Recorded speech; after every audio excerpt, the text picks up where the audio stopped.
Vamos ver o que Apocalipse 13 diz, verso 1. João que está contando o que ele viu, ele teve visões. Vi emergir do mar uma besta, que tinha 10 chifres e 7 cabeças. E sobre os chifres 10 diademas, e sobre as cabeças nomes de blasfêmia. A besta que vi era semelhante ao leopardo, com os pés de urso e boca como de leão. E deu-lhe o dragão o seu poder, e o seu trono e grande autoridade. Então vi uma de suas cabeças como golpeada ou ferida de morte, mas essa ferida mortal foi curada. E toda a terra se maravilhou seguindo a besta. E adoraram o dragão, porque deu a sua autoridade à besta. Também adoraram a besta, dizendo: quem é semelhante à besta?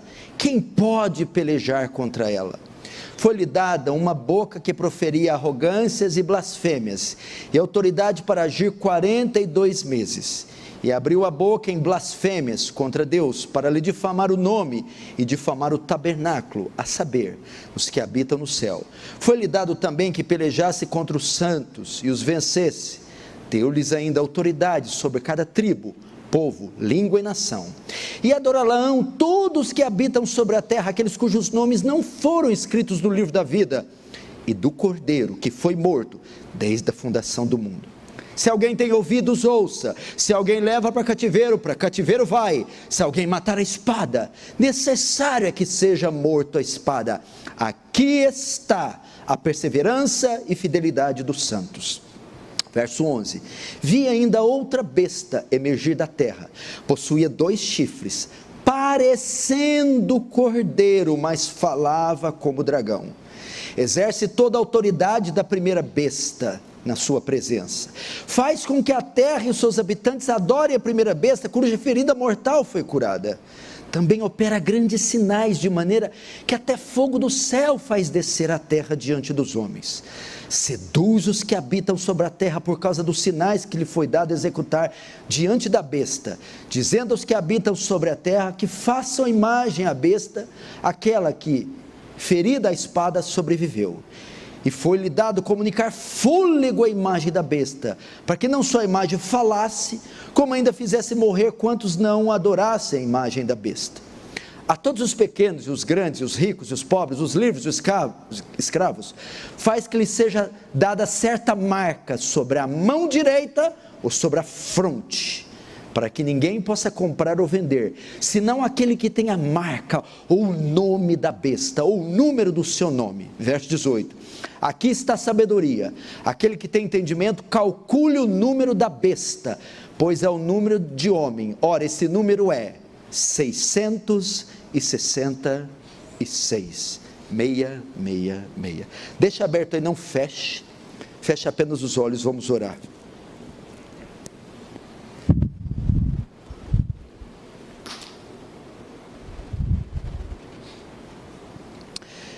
Pai Santo, a Ti a honra, a glória, o poder e o louvor. Pedimos que Sua graça e misericórdia se manifestem nesse culto e nos ajudem a temer e tremer diante da Sua palavra. Senhor, estamos fartos desses cultos que só tem retórica e que o povo sai entediado, doido para coisas mais elevadas. Senhor, fala hoje. Há pecadores me ouvindo que estão com o pé no inferno, salva-os hoje. Há pessoas aqui indiferentes e frias, meu Deus, quebranta e mói esses corações. Há pessoas aqui que não compreendem a palavra, pois lhe parece ser muito difícil, dá entendimento a elas. Há pessoas que por mais que ouvem, culto após culto, não conseguem manifestar o que ouvem em prática de vida. Mas hoje, Senhor, move, hoje, Senhor, envia graça e o Seu Espírito, Deus, para transformar, para salvar, para quebrantar e para mobilizar mentes e corações indiferentes à Tua palavra. Que Teu reino avance, que Tu receba glória para Si e nos conforme a imagem do Seu Filho. em nome de Jesus. Amém. Presta atenção. Provavelmente hoje a gente vai passar um pouquinho do tempo, porque é ceia e o texto é muito complexo. Então eu gostaria de pedir a sua paciência. Queridos irmãos, nós estamos dando sequência na série de estudos em Apocalipse. E hoje nós chegamos no capítulo 13. Nós estamos diante do livro mais difícil da Bíblia. Apocalipse é o livro mais difícil. E se Apocalipse é o livro mais difícil, Apocalipse 13 é o capítulo mais difícil do livro mais difícil da Bíblia. Os comentaristas dizem, talvez seja o segundo mais difícil. Para mim, talvez o 17 é o mais difícil. Então, estamos estudando o livro mais difícil. E hoje nós vamos enfrentar o capítulo mais difícil de toda a Escritura. Quando nós abrimos esse livro, este aqui, a Bíblia, nós temos a capacidade, como nenhum outro povo na face da terra, de olharmos para o futuro e antecipá-lo, e sabermos os seus acontecimentos. Temos a capacidade de antevê-los. E quando falamos de Apocalipse, essa capacidade ainda é maior. E hoje nós faremos isso. E nesse 13º capítulo, os acontecimentos que aguardam esse mundo e aguardam a igreja são aterrorizantes. Eles ainda não começaram, mas nós vamos dar uma espiadinha lá no futuro, porque o Senhor deixou aqui para nós. Só eu e você temos a capacidade de levantar um pouquinho os pés e olhar na janela do futuro para saber o que nos espera. Esse é um dos capítulos mais intrigantes e assombrosos de toda a Escritura, sem sombra de dúvida.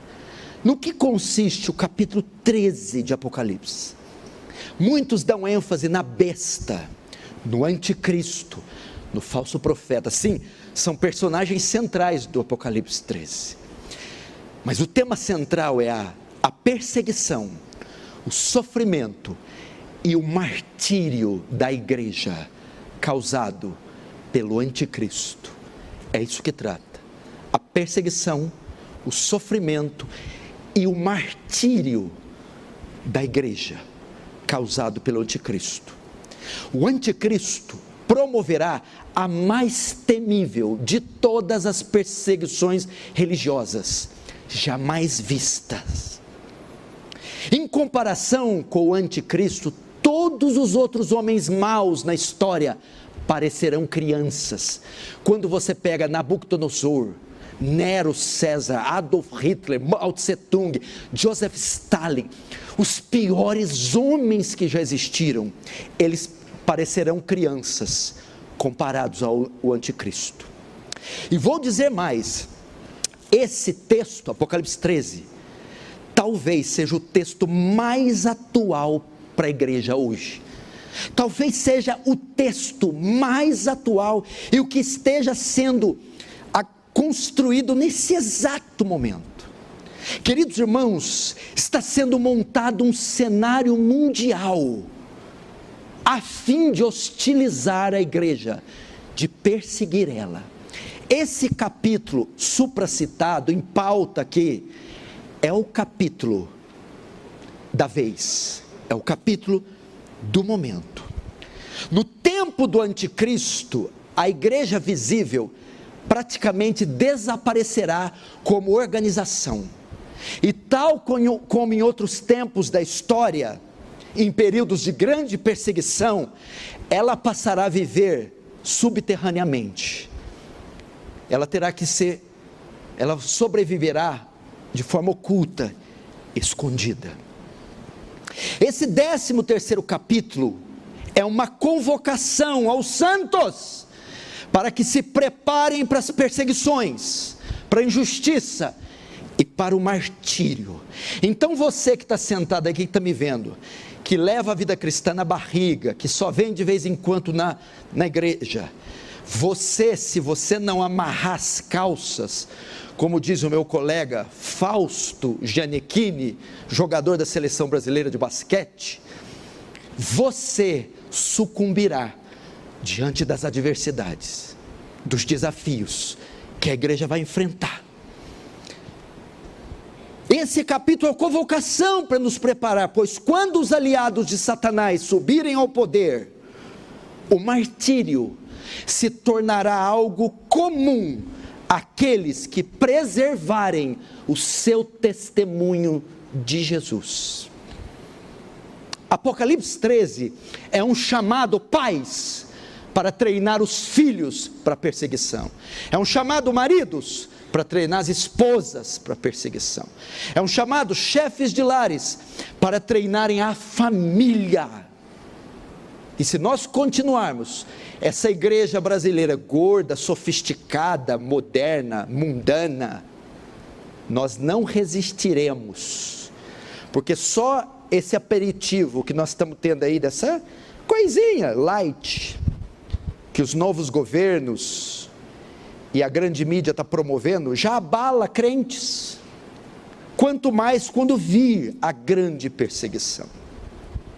Preparem-se, pais, treine seus filhos, fale para os seus filhos, vocês podem ser mortos por Cristo, vocês podem ser separados das suas mães e nunca mais verem elas, como Daniel, Sadraque, Mesaque e Abednego foi, com 14 anos na Babilônia, e lá deram testemunho, estavam prontos para ir para a fornalha e não negaram o Senhor, porque foram treinados por Pai a morrer por Yahvé e não negarem a fé. Não foram criados com minigames, celulares e Xbox e Playstations, foram criados nos joelhos, foram criados com o Pai dizendo não. Não foram mimados, não foram. Treine seus filhos para isso. Treine seus filhos para isso. Não dê tudo que eles querem. Diga que tem algo além dessa vida. Diga que a esperança deles está nos céus. Diga para eles que fé em Cristo não é escolinha kids. Fé em Cristo compreende morte, perseguição, perda dos direitos. Vai ver o documentário do Richard Humbert, Torturados por Amor a Cristo. Leia esse livro mudou a minha vida, Torturados por Amor a Cristo, onde o filho de um cristão é pego, e ele tem que contar onde estão os outros cristãos, e onde está vindo o carregamento de Bíblias, que está entrando na cortina de ferro. Então eles amarram o filho com as mãos para cima, e com a arma apontada, o menino de 14 anos, e fala para o pai, diga onde está o endereço dos outros pastores e das Bíblias, senão eu mato o seu filho. E a hora que o pai vai contar, o filho amarrado diz, pai, não conte, eu prefiro morrer do que ter um pai covarde. Sabe o que acontece? O filho morre. Isso é treinar filhos. Não é chácara e McDonald's, não é essa cirandinha não, porque isso está para acontecer. O Estado já quer nossos filhos, você sabe disso. As escolas querem nossos filhos, os professores já querem nossos filhos, os pedófilos querem nossos filhos, o sistema quer nossos filhos, e se tiverem pais nacas em casa, eles vão levar. Se tiver essas mães que não sabem nada de Deus e de Bíblia, eles vão levar. Se você olhar os evangelhos e as cartas, nunca vi Jesus e Paulo falar que igreja é clínica da alma, igreja é a casa. Quando ele se refere à igreja, eles falam batalha, combate, soldado, guerra. Só usa termos militares para se referir à igreja. É isso que nós devemos pensar, somos soldados, estamos em franca batalha, em guerra pelas almas dos nossos filhos, guerra pelas nossas próprias almas, guerra contra as potestades do ar. Tem que viver em guerra, meu irmão. O Senhor não chamou nós para descansar em Sião, para chupar picolé em Sião, não. É para guerrear em Sião. Ensine seus filhos, ensine sua mulher. Quando sua mulher ficar choramingando por causa de cartão de crédito para comprar um vestido de R$2.000, fale para ela, acorda mulher, sua alma está em jogo. Quando seus filhos ficarem com coisinha afiada, ensine para eles. Quando o seu marido, que é um irresponsável, um omisso, um incompetente, abandonar a casa, chama ele num canto e diz assim, você vai servir nós ou não? Você vai dar sua vida por nós, vai continuar aí nessa vida. É sério, igreja. Esse dia está chegando. Como entendemos o capítulo 13 de Apocalipse? Como entendemos esse capítulo? Para entendermos melhor o 13, nós temos que entender os acontecimentos do 12. O que acontece no 12? Olha para mim.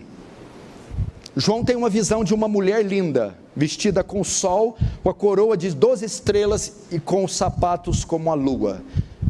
João está olhando, de repente ele vê um dragão de 10 cabeças, de 10 chifres e 7 cabeças, que para na frente da mulher. A mulher está grávida, e ele quer devorar o menino. A mulher é Israel, o menino é Cristo. Então começa a grande batalha, desde Gênesis 3, da descendência de Eva, o dragão tentando impedir que o Messias nasça.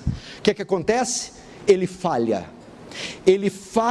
em destruir o filho da mulher, Cristo, porque ele nasce, morre na cruz, ressuscita e vai aos céus. Ele falha em destruir a mãe do menino, a nação de Israel. Ele não consegue aniquilar. Ele tem sucessivas falhas. Cristo então vence ele na cruz e tira dele o quê? O direito de acusar a igreja, porque o dragão tinha acesso ao céu, e ele acusava os santos diante de Deus. Foi o que ele fez com Jó. Chegou até Deus e diz: ele te serve em vão, porque você cerca de bênçãos. Agora o dragão não pode mais exigir a condenação dos filhos de Deus, porque Cristo morreu na cruz e pagou a dívida do seu povo. Então o dragão não pode mais ir no céu e diante de Deus acusar o seu povo, porque a acusação foi tirada, a dívida foi paga com a morte, ressurreição e subida. Nesse sentido, o dragão e seus demônios não podiam ficar mais no céu, e assim foram lançados aqui para a terra. Apocalipse 12, 12. Ai de ti, ó terra, porque o diabo desceu sobre vós, cheio de grande cólera. O diabo então é banido dos céus, e é lançado aqui na terra. E o versículo que faz transição com o 17, com o capítulo 13, é o 12, 17, veja, Apocalipse 12, verso 17, olha o que diz: irou-se o dragão contra a mulher e foi pelejar contra os restantes da sua descendência, os que guardam os mandamentos de Deus e têm o testemunho de Jesus. Agora 18, e se pôs em pé sobre a areia do mar. Olha só, frustrada em suas sucessivas tentativas de destruir a mulher, de destruir o filho da mulher, o dragão é tomado de intensa ira, de uma insana ira, porque a primeira tentativa, destruir o filho, Jesus, não consegue. Destruir a mulher do filho, Israel, não consegue. Ele é banido dos céus, ele está cheio de ira, e ele desce aqui na terra. O que acontece? Só lhe resta então, segundo o verso 17, perseguir a descendência da mulher. Irou-se o dragão contra a mulher e foi pelejar contra os restantes da descendência. Quem são esses? Os que guardam o mandamento de Deus e têm o testemunho de Jesus. Quem é que tem o testemunho de Jesus? A igreja. Falhando em destruir Israel, falhando em destruir o Filho de Deus, Jesus, só lhe resta a terceira opção: perseguir a igreja. Eu e você. Atacar a igreja, destruir a igreja. E para fazer isso, o dragão chama 2 aliados, um do mar e outro da terra. Então aqui nós temos a trindade satânica. Não tem a trindade divina? Pai, Filho, Espírito. A trindade satânica: o dragão, a besta que sai do mar e a besta que sai da terra. Essa trindade vai se ocupar agora de perseguir os descendentes da mulher. Quem é a transição de Israel? Quem que passou o bastão? Israel passou o bastão para quem? A igreja do Novo Testamento. Agora o verso 18 diz que o quê? Que o dragão está na terra, ele foi lançado para cá, ele está com os pés na areia do mar, e da areia do mar, ele vai chamar o primeiro dos seus 2 aliados. Então começamos o capítulo 13. Entendeu? Não sobrando opção para ele, só lhe resta perseguir o que sobrou, a igreja. Para isso, ele convoca 2 aliados, uma besta que sai do mar e outra besta que sai da terra. Vamos começar então no verso 1, Apocalipse 13, 1. Vi emergir do mar uma besta que tinha 10 chifres e 7 cabeças, e sobre os chifres 10 diademas, ou 10 coroas, e sobre as cabeças nomes de blasfêmia. Então João vê, olha que coisa interessante, João vê do mar emergir, sair do mar, uma besta. A palavra grega que é therion, que quer dizer um monstro, uma criatura. Ele emerge, ele levanta do mar. O que quer dizer mar? Aqui a própria Apocalipse 17, 15 diz: as águas que viste, onde a meretriz está sentada, são povos, multidões, nações e língua. Essa besta vem das nações, vem da união do que há de pior das nações. Essa besta, que quer dizer monstro, porque João usa a palavra therion, quer dizer fera, monstro, ou um animal monstruoso, é para mostrar a qualidade do animal. Ele é mau, é um assassino, é perverso. E ele tinha 10 chifres, 7 cabeças e diademas. É a mesma descrição do 12. Quando a mulher está grávida, vem um dragão. Que jeito que é o dragão? Tem 7 cabeças, 10 chifres e diademas. Fala do quê? Do poder. E as cabeças, potencialização de governos. É uma besta poderosa, que vem das confederações, da união dos governos, da potencialização dos governos. As 7 cabeças formam uma frente unida contra o povo de Deus, e eles atacam combinando os poderes, os 10 chifres. Essa é a ideia. Ela sai das federações, e a Bíblia diz que ela tem diademas e nome de blasfêmias. O que é isso? Blasfemar é ultrajar, injuriar a Deus. Blasfemar é desprezar a Deus. Essa besta poderosa, que sai das nações, da unificação das nações, é uma besta anti-Deus, que blasfema Deus, que odeia Deus, que quer se colocar no lugar de Deus.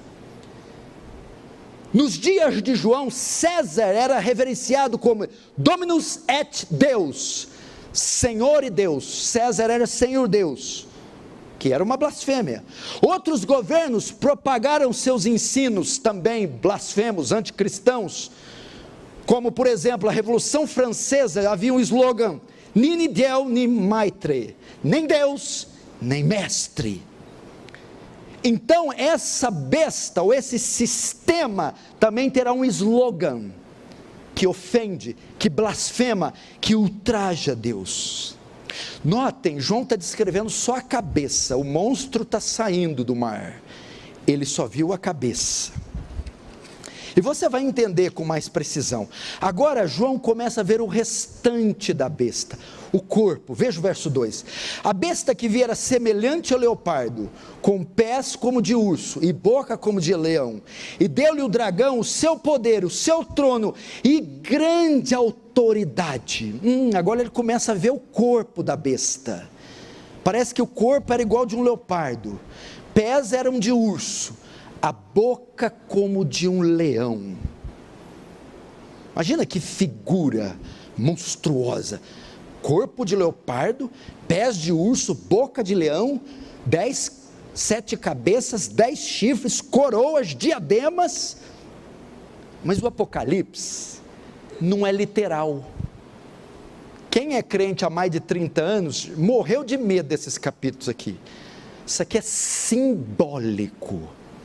Qual é a chave para interpretar isso aqui? Eu já falei, a chave hermenêutica do Apocalipse é o Antigo Testamento. Essas figuras já apareceram, e a chave para interpretar Apocalipse 13 está em Daniel 7. Daniel, olhe para mim, no seu tempo tem praticamente a mesma visão de João. Olha só, eu vou ler, Daniel 7, ele está vendo uma visão, do verso 2 em diante, Daniel 7, 2, falou Daniel e disse, escute, eu estava olhando durante a minha visão à noite, e eis que os 4 ventos do céu agitavam um mar grande, o mesmo mar de Apocalipse 13, não foi do mar que João viu a besta? Aí o que Daniel vê? 4 animais grandes, diferentes um dos outros, subiam do mar, a mesma cena da besta, subia do mar. O primeiro animal era como leão e tinha asas de águia. Verso 5, continue olhando, e eis que o segundo animal era semelhante ao urso, que se levantou com os seus asas da boca. Verso 6, depois disso, continuei olhando, e eis outro semelhante a um leopardo. Agora o 7, depois disso, continuava olhando as minhas visões, eis aqui o quarto animal, terrível, espantoso, sobremodo forte, que tinha grandes dentes de ferro, e devorava e fazia em pedaços, e pisava aos pés o que sobejava, era diferente de todos os outros animais que apareciam diante dele, e tinha 10 chifres, olha só, aqui Daniel apresenta a visão de 3 animais separados, ele vê um leopardo, ele vê um leão, ele vê um urso, e depois ele vê um quarto, um animal diferente, mais feroz e mais poderoso. O que Daniel está vendo? O primeiro animal que ele vê é o leão, ele está vendo um império, é o império babilônico, cujo líder era Nabucodonosor. O segundo animal era um urso, é o império que se estabeleceu depois, o greco-macedônio. O terceiro animal que ele vê, o segundo animal que ele vê é o Medo-Persa, que é a figura do urso. O terceiro animal, o leopardo, é o greco-macedônio. Por que eles são comparados a animais e todos predadores? Pelo poder destruidor que Nabucodonosor e a Babilônia tinha, pelo poder assassino e distribuidor do Medo-Persa, pelo poder destruidor totalitário do greco-macedônio com Alexandre o Grande. E o quarto animal, o mais terrível, com dentes de ferro, é o mais poderoso e maligno que já teve, que Daniel está vendo, é o Império Romano.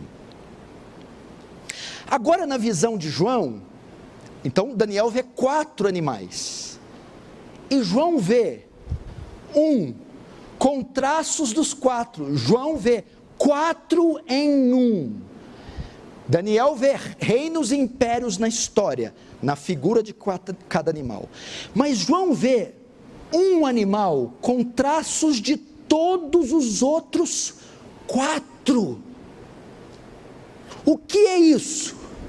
É como se João estivesse dizendo, a besta que sai do mar, é a união, ou é a conjunção de todos estes impérios, o greco-macedônio, o babilônico, o medo-persa e o romano, unificados em um só, significando que o poder, o domínio, o terror, é como se fosse a soma dos 4 em um único. A besta que vai ajudar o dragão, é o primeiro aliado, ajudar o dragão a perseguir a igreja, é um sistema político e militar, são os reinos desse mundo, que vão convergir em um só reino, e quem está por trás desse reino? O dragão, Satanás. Quem perseguiu a igreja no período babilônico? A Babilônia, com a deportação. Quem era o líder? Nabucodonosor. Quem perseguiu a igreja depois? Com o Medo-Persa entrou no poder? O Império Medo-Persa. Depois o greco-macedônio. Depois o romano. Agora no fim, vai ser a união de todas as nações, convergindo em um governo mundial, um sistema de governo mundial. Satanás vai usar o último império o último governo, o último sistema, não é um bicho que vai sair comendo gente na rua. É como o Império Romano massacrou, perseguiu a igreja com seu sistema. Essa última besta é um outro império. E quem está por trás dessa besta? Veja o verso 2. O fim dele. E deu-lhe o dragão o seu poder, o seu trono e grande autoridade. Quem vai estar por trás desse império, desse sistema? O dragão, Satanás, o diabo. E qual é a forma do dragão combater a igreja? Através da primeira besta? Perseguição, martírio, como ela fez no primeiro século. Qual era, porque a história se repete, qual era a besta do primeiro século? O Império Romano. Quem estava por trás do Império Romano quando massacrava os cristãos? O dragão. E qual era a forma que o dragão usava essa besta para perseguir? Execução, tirania, perseguição, martírio. Esse mundo faz isso, o sistema político e militar, dirigido pelo diabo, sanciona leis para que persiga a igreja, tire os direitos da igreja, massacre a igreja. O diabo usa esse sistema, essa forma de governo, esses impérios para tirar o espaço da igreja, calar a voz da igreja, tirar os direitos da igreja e tirar até a vida da igreja. Essa é a primeira maneira do dragão agir. Você não está vendo isso?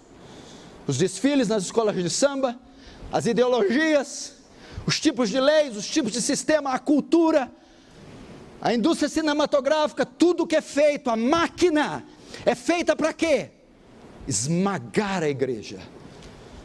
Agora, entra em cena, a besta é um sistema, mas todo sistema, todo império, todo governo, precisa de uma cabeça. Nós vemos o sistema, agora entra em cena a cabeça do sistema, o anticristo, verso 3. Então vi uma de suas cabeças como golpeada de morte, mas essa ferida mortal foi curada e toda a terra se maravilhou seguindo a besta. E adoraram o dragão porque deu autoridade à besta. Também adoraram a besta dizendo, quem é semelhante à besta? Quem pode pelejar contra ela? Olha só, João fala aqui na parte A, então vi uma de suas cabeças como golpeada de morte, mas essa ferida mortal foi curada. Aqui nós vamos aprender que há uma distinção entre o sistema e o cabeça do sistema. O cabeça do sistema é o anticristo. Veja nos primeiros séculos, o sistema, Babilônia. A cabeça do sistema, Nabucodonosor. O sistema, o Império Greco-Macedônio. A cabeça do sistema é Alexandre o Grande. O sistema, a besta que sai do mar. O cabeça do sistema, o anticristo. Nos primeiros séculos, a besta era no primeiro século, a besta era o Império Romano, que perseguia os cristãos. E Nero era a cabeça do sistema. Essa cabeça deve ser vista, essa ferida de morte, deve ser vista como anticristo. Ele ainda não apareceu. Muitos protótipos do anticristo já tiveram.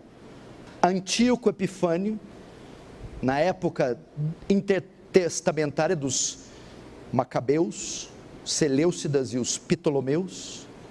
Nero foi a cabeça, o anticristo da época de Roma. Flávio Titus Domiciano, substituto do Nero.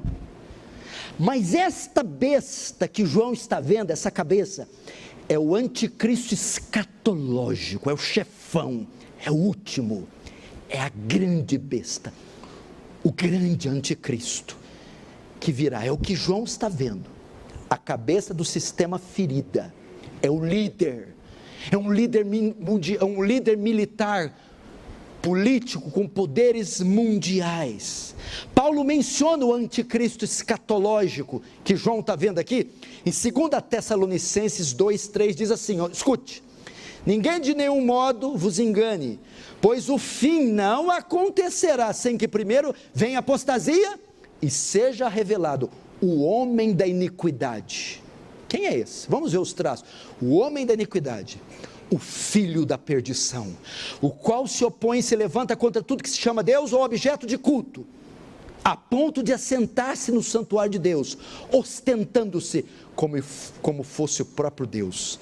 Paulo está falando que o fim dos tempos não acontecerá sem que haja um advento, a manifestação do homem do pecado, o filho da perdição. É uma profecia para o anticristo. O anticristo. Paulo diz que para Cristo voltar, ele precisa aparecer. Ele é a cabeça ferida da besta que foi curada. O sistema já opera, porque no verso 7 do mesmo Tessalonicenses diz assim, com efeito o mistério da iniquidade já opera, e aguarda somente que seja afastado aquele que agora o detém, então será de fato revelado o iníquo. O que ele está querendo dizer aqui? O mistério da iniquidade, o espírito do anticristo já opera em partidos políticos, em universidades, em canais de comunicações, as ideias, mas o espírito ainda não encarnou. E tem algo que o detém, que não deixou ele ainda se encarnar, ele aparecer. Tem algo que o detém. Quando esse algo que o detém for tirado, então surge o anticristo. E o que o detém? Alguns dizem, é a igreja. O anticristo não vem enquanto a igreja não for arrebatada. Quando ela for arrebatada, o anticristo vem. Não, não é. É o Espírito Santo. O Espírito Santo está com a igreja. Quando a igreja for arrebatada, o Espírito Santo sai, é ele que detém o anticristo. Impossível, o Espírito Santo é onipresente, ele estará sempre. O que é o que detém? Qual é a barreira que, se for tirada, o anticristo aparece? O Evangelho, a pregação do Evangelho. Mateus 24:14. Então esse Evangelho será pregado em todo o mundo para testemunho de todas as nações, então virá o fim. Enquanto o último eleito não for alcançado, o anticristo não vai aparecer. Quando o Evangelho for expandido por toda a terra, e o último salvo se converter, então a barreira, o bloqueio que Deus mesmo colocou é tirado, e o anticristo aparece. Agora notem, o anticristo é um falsário, mentiroso, ele copia tudo de Cristo, e aqui ele faz uma paródia de Cristo. Veja só o verso 3, então vi uma de suas cabeças como golpeada de morte, mas olha só, mas essa ferida mortal foi curada. O que é isso aqui? Ele está dizendo que essa cabeça, uma das cabeças da besta, é ferida de morte, mas volta viva à vida. O anticristo vai imitar a Jesus, vai simular uma falsa morte e uma falsa ressurreição. É o que aconteceu no primeiro século, quando Domiciano entra no poder. Nero é morto, que era considerado o anticristo. E vem Domiciano, igualzinho e pior que Nero, a ponto de o povo dizer, esse é Nero redivivo. É o Nero, Domiciano é o Nero ressuscitado. Portanto, o anticristo simulará um milagre de morte e ressurreição, para que obtenha adoração global. Veja o verso 4, e adoraram o dragão, porque deu a sua autoridade à besta, também adoraram a besta, dizendo, quem é semelhante à besta? E quem pode pelejar com ela? O verso 3 diz, depois que a ferida mortal foi curada, olha lá, e toda a terra se maravilhou, seguindo a besta.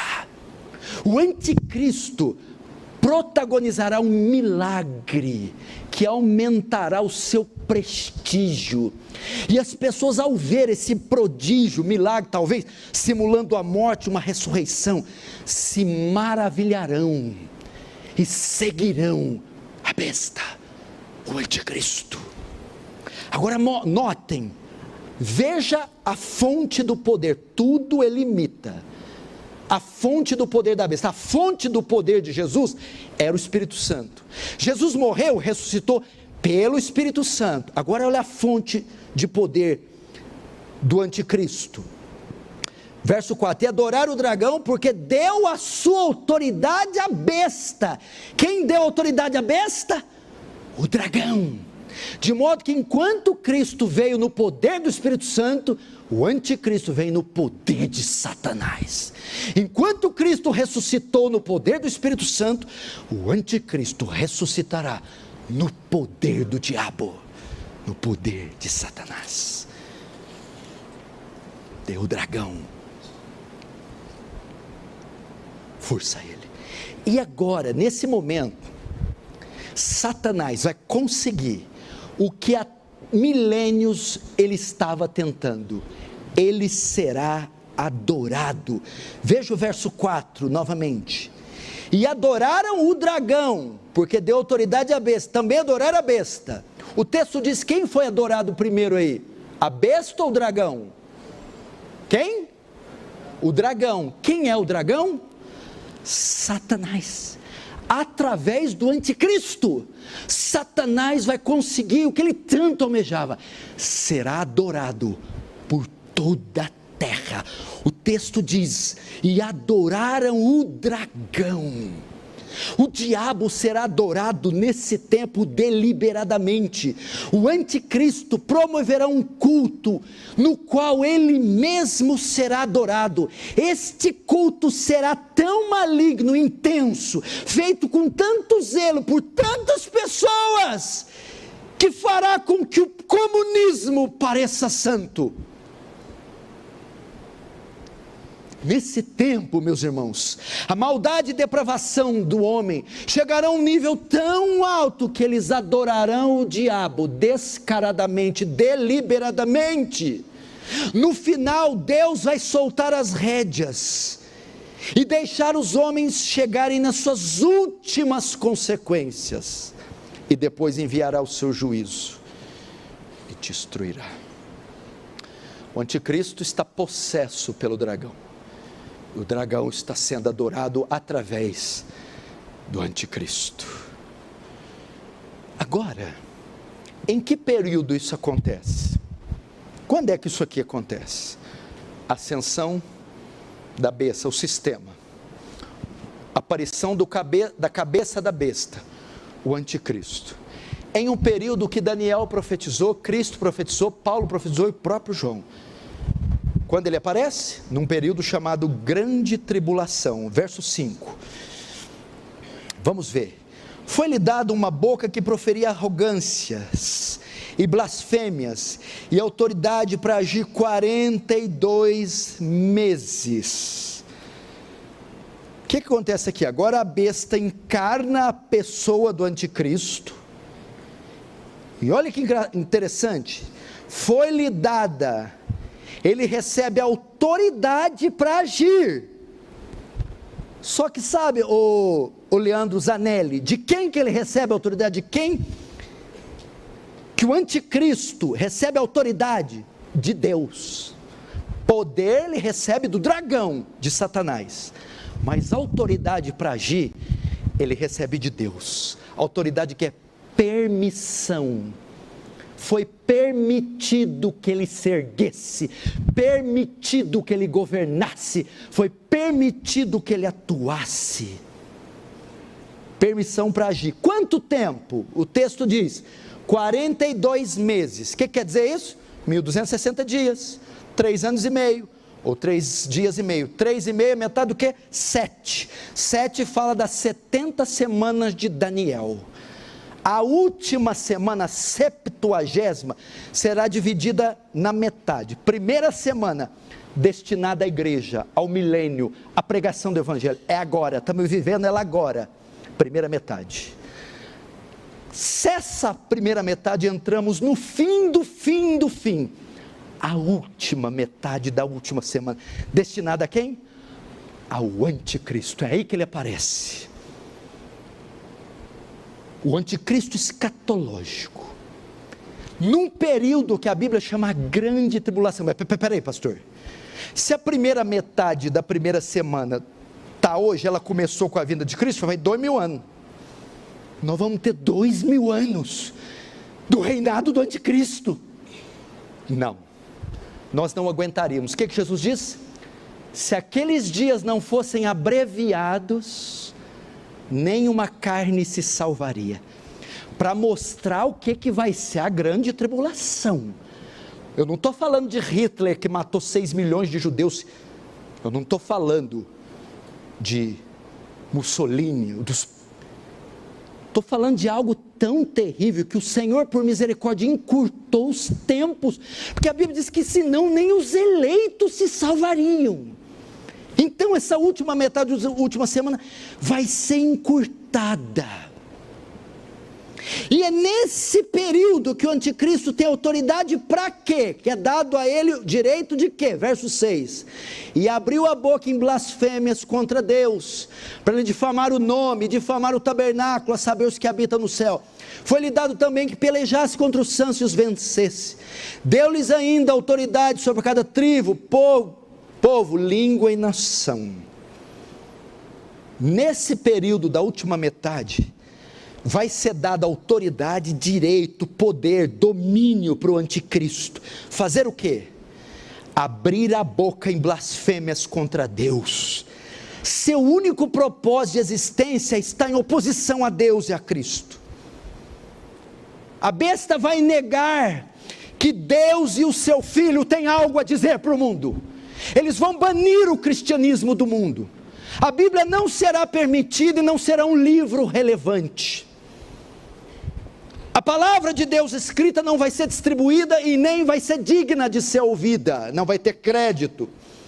Os mandamentos de Deus nesse tempo não serão observados e não servirão de regras úteis para a sociedade. Ele blasfemará abertamente o nome de Deus, blasfemará abertamente a palavra de Deus, blasfemará abertamente o Filho de Deus, blasfemará abertamente o povo de Deus.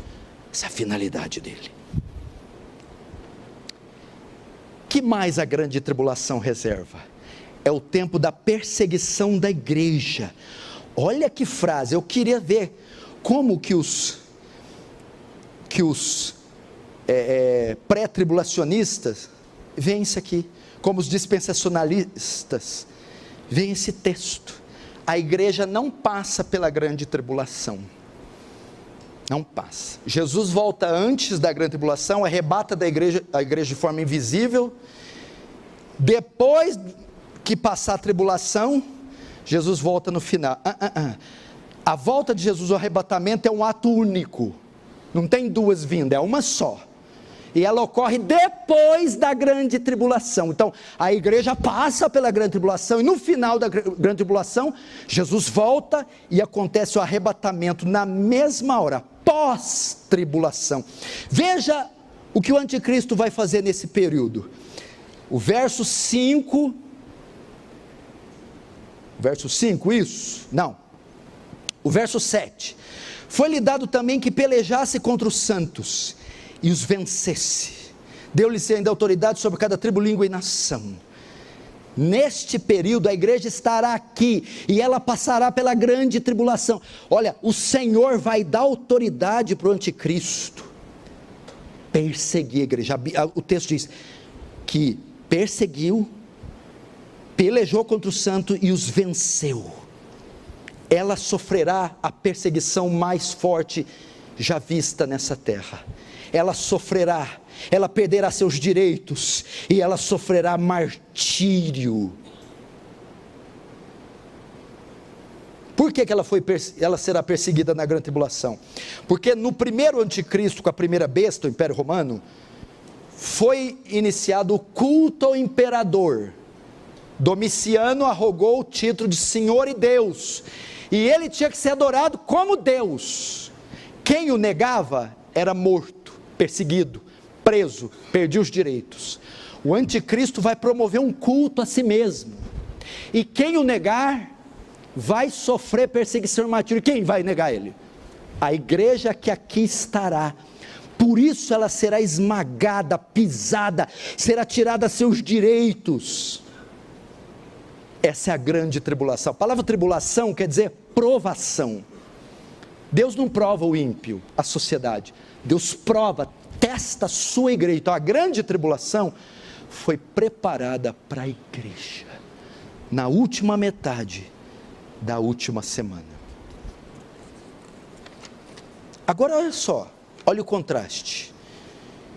Enquanto na última metade, na última semana, anticristo no poder, no trono, com o poder do dragão, igreja martirizada. Enquanto a igreja martirizada e perseguida, o mundo ímpio todo presta adoração e louvor à besta. Veja o verso 8. E adorá-la-ão todos os que habitam sobre a terra, aqueles cujos nomes não foram escritos no livro da vida do Cordeiro, que foi morto desde a fundação do mundo. Sabe o que vai acontecer, irmão? Um reconhecimento global da autoridade daquela cabeça da besta, que é o anticristo. E quem são os que adoram a besta no verso 8? Aqueles cujos nomes não foram escritos no livro da vida. Todos os ímpios, toda falsa religião, todos os falsos crentes, toda religião pagã. Porque olha o que diz: adorarão aqueles cujos nomes não foram escritos no livro da vida. O que isso aqui mostra?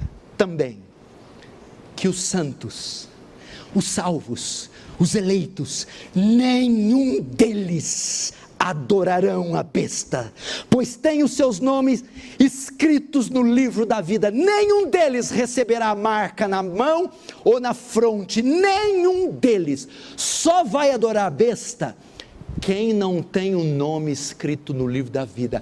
Tem algumas notícias. Se tem alguém sentado aqui e não tem o nome escrito no livro da vida, estou te vendo aqui, ó. Vai adorar a besta. Nenhum salvo receberá a marca da besta, nenhum salvo adorará a besta. Nesse tempo, presta atenção, os santos provarão que não adoram a besta, nem possuem a sua marca. Como eles provarão? Verso 9. Se alguém tem ouvidos, ouça. Se alguém leva para cativeiro vai. Se alguém matar a espada, é necessário que seja morto a espada. Aqui está a perseverança e fidelidade dos santos. Sabe o que ele está querendo dizer aqui? Eu vou ler na Nova Versão Transformadora, você vai entender. Quem estiver destinado à prisão, seja preso. Quem estiver destinado a morrer à espada, morra à espada. Quando vier esse tempo, o Senhor está dizendo: não resistam. Vão te prender, Vitor, porque você é crente? Seja preso e não negue o nome de Jesus. É isso que ele está dizendo. Aqui é a prova que nós somos santos. Vão tirar todos os seus bens, Rafael. Os seus bens vão ficar só se você dizer assim: eu nego a Cristo. Porque se você confessa, te tiram tudo. E o Senhor está dizendo: deixa tirar. Esse regime que entrou no poder vai prender todos que professaram o nome de Deus publicamente.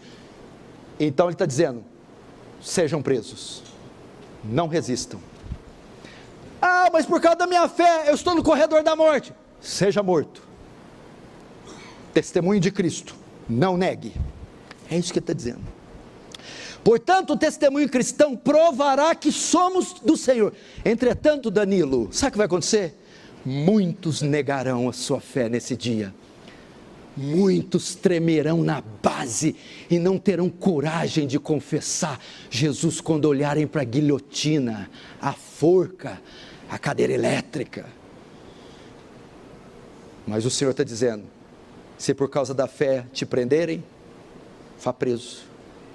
Se por causa da fé te matarem, morra. Aqui está a perseverança, é um teste de paciência. Não revidem, não promovam rebelião.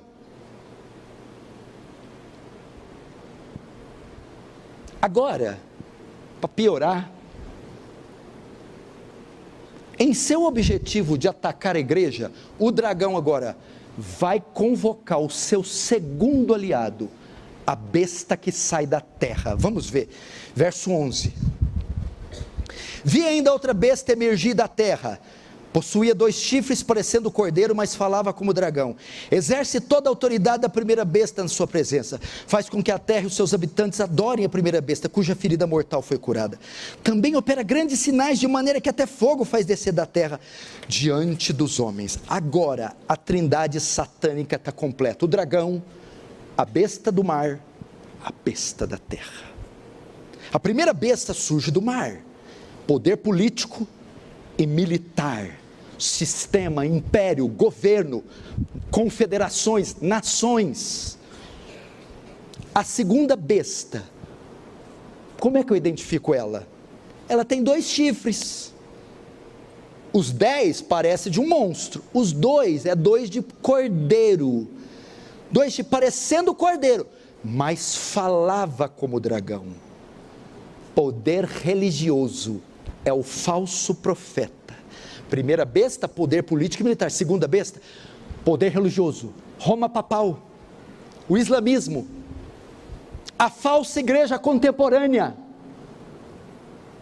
Para combater a igreja, o Hélito, ele vai usar primeiro perseguição, martírio, dor, perda dos direitos, e segundo, falsa igreja, falsa doutrina. Ele vai tentar perverter a doutrina, corromper a doutrina, vai tentar fazer a igreja crer em heresias, ele vai fazer a igreja se apostatar, ele vai tirar a verdade da igreja. Então ele vai entrar no campo teológico, no campo religioso, porque olha só, parece um cordeiro. O que é isso, essa segunda besta?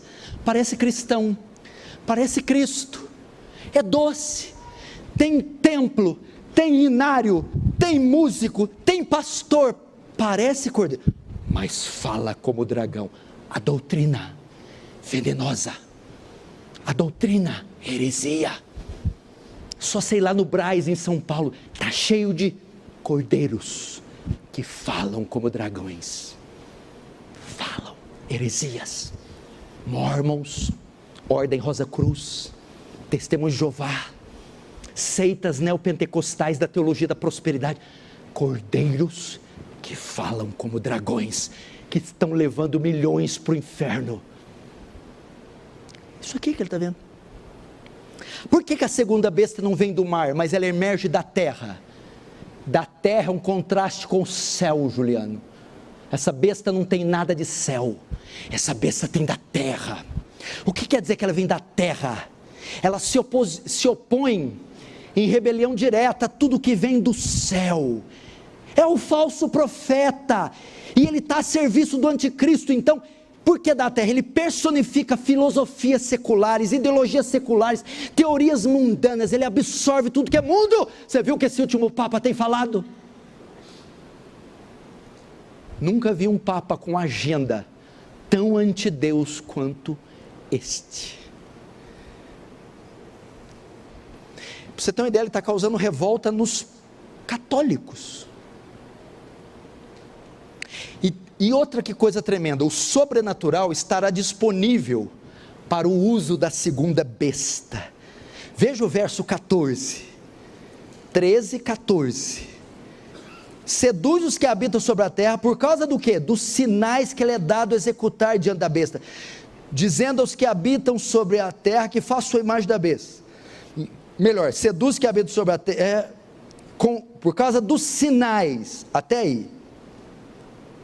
Verso 13, também opera grandes sinais, de maneira que até fogo do céu faz descer a terra diante dos homens. Presta atenção, essa segunda besta é a falsa religião,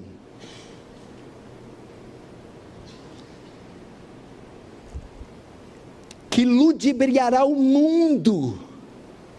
Essa segunda besta vai fazer a primeira a ser adorada. A falsa religião vai contar com poderes sobrenaturais, ela realiza milagres para enganar, Essa segunda besta vai fazer todos adorar a primeira, de modo, pelos sinais que ela vai fazer, de modo que estenderá a mão para o céu, e fogo do céu descerá. O que é isso? Essas religiões, essas seitas, esses profetas, eles operam milagres, que impressionam gente incauta, inculta e ignorante, curas miraculosas, prodígios, ressurreições, caroços, mas esse poder não vem de Deus, vem do dragão, para que confundam e adorem a primeira besta, o sistema e o anticristo. Você quer aprender isso no primeiro século? A segunda besta, poder religioso, falso profeta, o Papa. A primeira besta, poder político e militar, Nero, César. Através de sinais, fazia o outro ser adorado. E Paulo fala isso, olha que tremendo. Ora, o aparecimento do iníquo, aparecimento do anticristo, é segundo a eficácia de Satanás. Como ele vai aparecer? Com todo o poder, e sinais, e prodígios. Agora eu adendo, prodígios da mentira, e com todo engano de injustiça os que perecem, porque não acolheram o amor da verdade. Esse texto mostra a fonte e o poder do anticristo, esse cuja vinda é segundo a eficácia, o poder de Satanás. Por isso que vocês que ficam vendo esses programas, olha lá o milagre do missionário com lenço, olha lá, curou, saltou, vomitou caroço, pois está dizendo que o profeta, a segunda besta, faz fogo descer do céu. Mas para que é o fogo? Olha lá, para que todos os habitantes da terra adorem a primeira besta cuja ferida mortal foi curada. É para enganar. Tá, então como é que eu sei que é de Deus ou não? Como é que eu sei, Alexandre, do Banco Itaú, que está lá faz 40 anos? É pelos milagres? Ô Galiano, tem pele de cordeiro, faz milagre de cordeiro, mas quando fala é dragão. Não é pelo milagre, é pela doutrina, é pela pregação, é o que prega, é o que crê, que valida se é de Deus ou não. Pode chover milagre, igual Lutero falou, pode chover milagre, eu quero saber o que ensina no púlpito no domingo.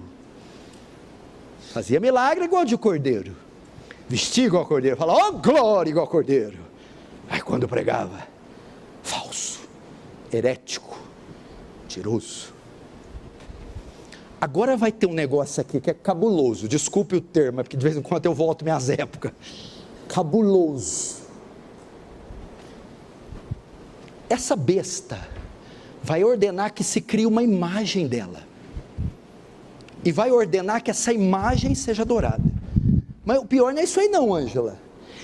Ele vai dar fôlego à imagem, a imagem vai falar, e vai fazer com que morram todos quantos não adorarem a minha imagem. Olha que coisa cabulosa, verso 14. Seduz os que habitam sobre a terra, por causa dos sinais que lhe foi dado executar diante da besta, dizendo aos que habitam sobre a terra, que façam a imagem da besta, aquela que foi ferida à espada, sobreviveu. 15, e foi-lhe dado comunicar fôlego à imagem da besta, porque não só a imagem falasse, como ainda fizesse morrer quantos não adorassem a imagem. Uau, esse é um texto muito difícil.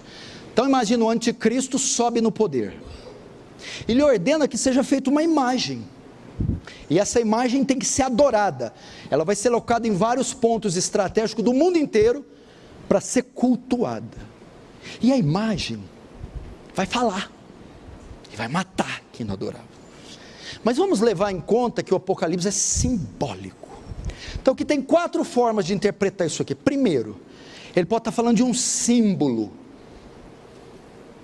Todos esses governos totalitários têm símbolos, insígnias. Por exemplo, no terceiro Reich alemão, no nazismo, havia suástica, e a suástica era colocada em todos os lugares, ela era objeto de veneração e adoração. Onde havia um ajuntamento nazista, estava suástica. Pode ser que o anticristo adote um símbolo e coloque em locais de cultos para ser adorado, pode ser, né? O símbolo. Ou pode ser uma estátua. Nabucodonosor, o anticristo da época, a besta da época, a Babilônia. Colocou uma estátua enorme na praça e todos tinham que passar o som da orquestra, ajoelhar e adorar. E quem não ajoelhasse era jogado na fornalha. Ou pode ser o quê? Um culto público, onde uma imagem do anticristo vai ser colocada em cada cidade. E no local apropriado, toda a cidade tem que comparecer para adorar aquela imagem. E se não adorar, vão ter guardas prontos para matarem quem se recusar a adorar. E a quarta, eu não sei, o anticristo vai ter poder, pode ser que haja algo sobrenatural, e ele dê poderes para uma imagem, para algo que consiga matar quem não adorar. Mas a ideia é que haverá um símbolo de governo, estátua, insígnia, não sei, e um local onde o mundo inteiro vai prestar culto, na forma daquela imagem, e quem se recusar, será morto. Estamos terminando, agora nós vamos para a polêmica, instigante, terrível, marca da besta, verso 16, a todos os pequenos e os grandes, e os ricos e os pobres, os livres, os escravos, faz que lhes seja dada certa marca, sobre a mão direita ou sobre a fronte, para que ninguém possa comprar ou vender, senão aquele que tem a marca, o nome da besta, o número do seu nome. Olhe para mim, o anticristo não só promoverá um culto a si mesmo, não só ordenará a confecção de uma imagem, que a imagem seja adorada, como ele fará com que seus seguidores sejam marcados com um sinal. Seus seguidores serão reconhecidos por essa marca. Onde estará a marca? É uma marca na mão direita e uma marca na testa, na fronte. Que marca é essa? Essa marca é física? Essa marca aqui já deu filme. A maioria da igreja brasileira que tem a escatologia dispensacionalista, pensa que a marca é física. É um chip que vai pôr na mão ou na testa, substituindo o cartão de crédito. Então você vai no supermercado, e quando você passar a compra, você passa a mão no leitor, e o chip que está aqui dentro, pum, e desconta na sua conta. Que pobreza de interpretação, que coisa pífia. O Apocalipse não é literal, novamente, é simbólico. Qual é a exegese de Apocalipse 13, 16? O que é exegese? A ciência da interpretação do texto. Exegese vem do prefixo ex, tirar para fora, extrair o que tem no texto. Como é que eu faço a exegese aqui? Existe outra marca em Apocalipse. Os filhos do diabo serão marcados, os adoradores da besta. Mas os filhos de Deus também têm uma marca, e ela não é física. Põe o dedo aí e volta lá no 7, Apocalipse 7, olha lá, Apocalipse 7, verso 2 diz assim: vi outro anjo que subia no nascente do sol, tendo o selo de Deus vivo, e clamou em grande voz aos 4 anjos, aqueles quais fora dado fazer dano à terra e ao mar, dizendo, verso 3, não danifiqueis nem a terra, nem o mar, nem as árvores, até selarmos na fronte os servos nosso Deus. Verso 4, então vi o número dos que foram selados, que era 144 mil. Que selo é esse que o crente tem? Efésios 4,30, não entristeçais o Espírito Santo, o qual foste selados para o dia da redenção. O crente tem um selo, e não é físico, é o Espírito de Deus. Logo o diabo, o não crente também tem um selo, é o espírito de Satanás. Não é físico. Fronte e mão. Por que fronte? Fronte fala do quê? Mente. Todo aquele que for marcado na mente. O que é isso? A besta é um sistema político, religioso, ideológico, mundano, depravado. Todo aquele que se sujeita ao sistema, casamento do mesmo sexo, impunidade, mentira, perversão sexual, que concorda, está marcado na testa. Testa, cosmovisão, mente. E mão? Mão, ações, que comprovam o que eu penso. Ok? O que significa? É uma visão do mundo, uma mente que apoia esse sistema. E mão, um estilo de vida compatível ao desse sistema.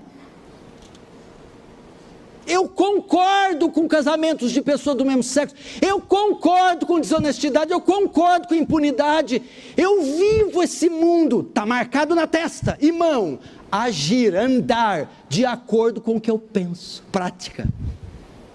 Essa é a ideia. E tem duas bestas. A primeira é ideológica, filosófica, é aquele que adora o mundo, mas tem a segunda besta, a religiosa. Então também tem uma segunda marca. Pode ser que tenha gente sentada aqui, então eu não tenho a marca, eu não adoro o mundo, o sistema do mundo, mas a segunda besta faz com que aqueles sejam marcados o quê? A mente acredite na religião falsa. Os fariseus não bebiam, não fumavam, não adulteravam, mas eram filhos do anticristo. Como? A sua mente, em sua mente adoravam o engano, a mentira, a religião das obras, o antinomismo, o liberalismo teológico.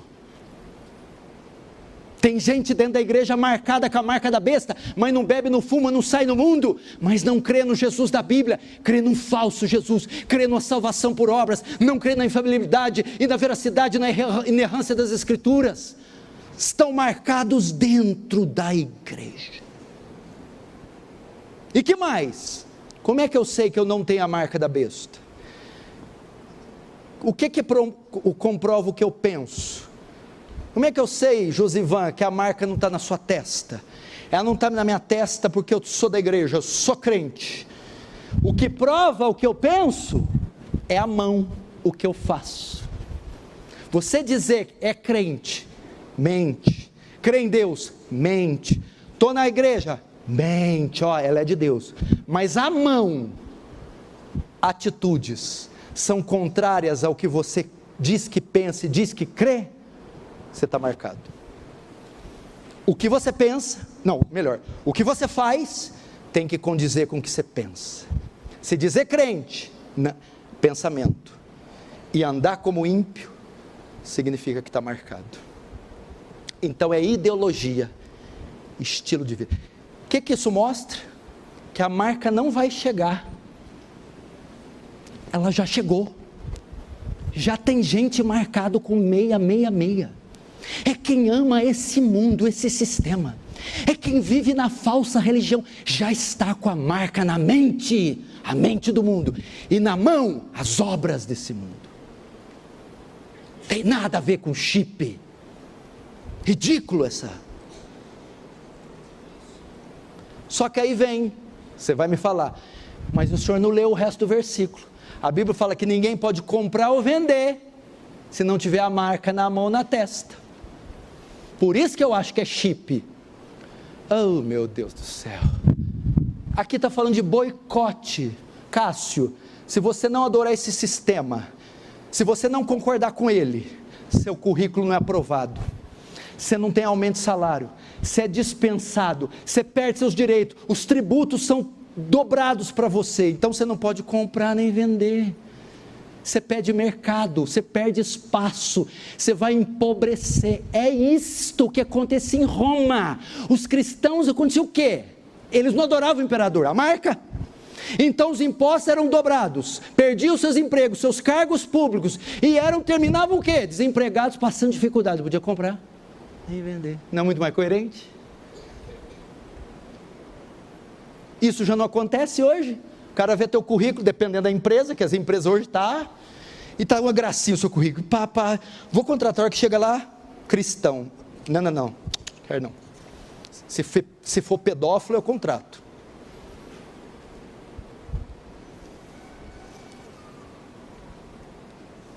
Fim, não fique nervoso e não olhe no relógio, quem olhar no relógio é porque está marcado.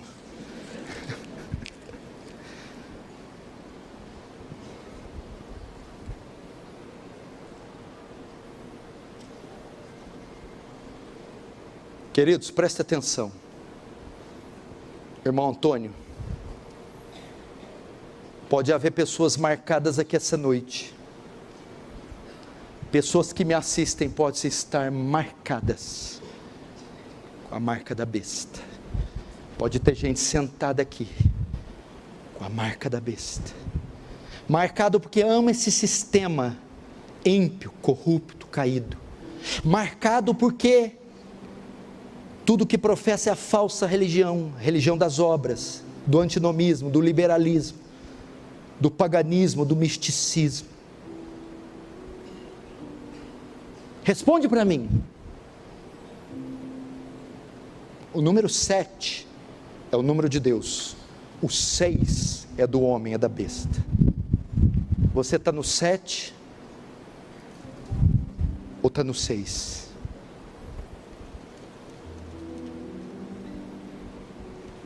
Você está marcado com a marca do anticristo ou de Cristo? A sua mente está absorta desse sistema e as suas mãos são velozes para praticá-lo. Você está com a marca na mente e na mão. Se arrependam e recebam hoje a marca do Cordeiro. Se arrependam. Se arrependam. Agora, fim do fim, o significado da marca, verso 18, aqui está a sabedoria, aquele que tem entendimento, calcule o número da besta, pois é o número do homem. Ora, esse número é 666, esse aqui também é muito difícil. Muitos tentaram traduzir usando a gematria, pegar letras do nome e colocar em números, e somando dá 666. Nero, por exemplo, o nome inteiro de Nero somado na gematria 666. Flávio Titus Domiciano somando 666. Adolf Hitler tem um terceiro nome que eu não me lembro, somando dá 666. Mas não é isso, não é literal. Besta é quem tenta calcular o número. Não dá. O versículo 18 deve ser entendido figuramente. Veja só, o número 7, escute, significa completude, perfeição, Deus. O número 6 significa incompletude.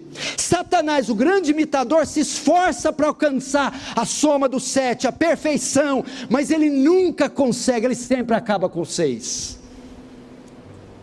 Deus cumpriu sua obra, veja só, Deus cumpriu sua obra de criação em 7 dias, disse aos israelitas que marchassem em volta de Jericó, 7 dias, tocando 7 trombetas, com 7 sacerdotes, decretou que um servo hebreu devia ser libertado no 7º ano.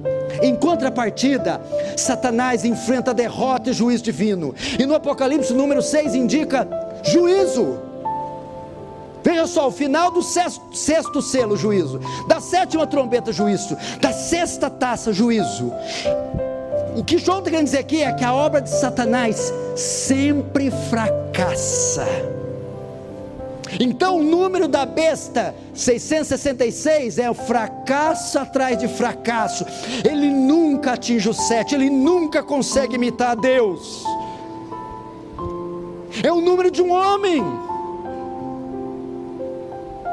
Embora o diabo tenha tentado eliminar o povo de Deus, desde a morte de Abel até o presente, ele nunca foi bem sucedido, ele sempre perdeu.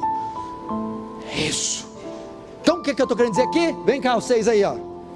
Para quem fica com a marca dele, do anticristo, eu tenho más notícias: ele será derrotado, ele sempre será um perdedor, e todos que aceitaram a marca com ele, perderão com ele.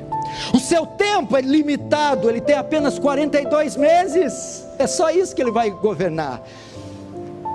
Apocalipse 12:12, ai de ti, ó terra, o diabo sabe que pouco tempo lhe resta.